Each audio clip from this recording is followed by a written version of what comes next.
It's April of 2022 now. In October of 2021, I had a cough and was diagnosed with lung cancer. And it turns out I'd had it for about 2 years, didn't know. There were no symptoms up until the cough. And I had a tumor about the size of a plum in my right lung and about 40 other white spots in my right lung. And it had escaped the lung and had gone up and down my esophagus into the lymph nodes in my neck and one big lymph node under my stomach and another lymph node in another part of in the right side of my body cavity. And they took a biopsy and told me that they would be able to do a genetic test on it, and it would take about 3 weeks to get the genome back. In the meantime, asked me if I wanted to do chemo while I wait 3 weeks, and I said sure. So they did one round of chemo, and then a few days later the genetic test came back and I was able to get on a gene therapy pill, so I only had the one round of chemo. But I immediately, I've been meditating for about 10 years, all sorts of different techniques, including Dr. Joe's, and I immediately started getting back into heavy meditation and acupuncture. Some friends in Houston where I live had a remote healing thing set up for me, so they had that going for me as well. In the 95 days after my diagnosis, probably meditated 88 of those, probably skipped like 1 week maybe on and off here and there in my meditations, and had acupuncture 22 days of those 95 days.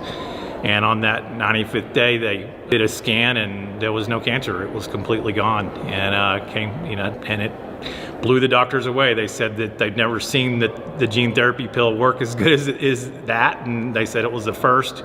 They used words like, we're in uncharted territory, they've never seen it before. I tried to tell them, well, you had some help. Yeah, there was some outside help that other than the medicine that you gave me, and they didn't really want to hear about that. But here it is, April now, and I was scanned 2 weeks ago, and I'm still 100% cancer-free, and the doctors are still blown away by it. So I think there's nothing I can say that other than I didn't really have to surrender to the idea, because I believed from day one that I was going to be okay. I never once thought it was going to kill me. When they told me I had stage 4 cancer, and they said statistically I had 2 to 4 years to live, I thought, there's no way this is going to kill me. I never once got down or depressed or anything. I sort of just naturally had this innate belief that everything was going to be okay.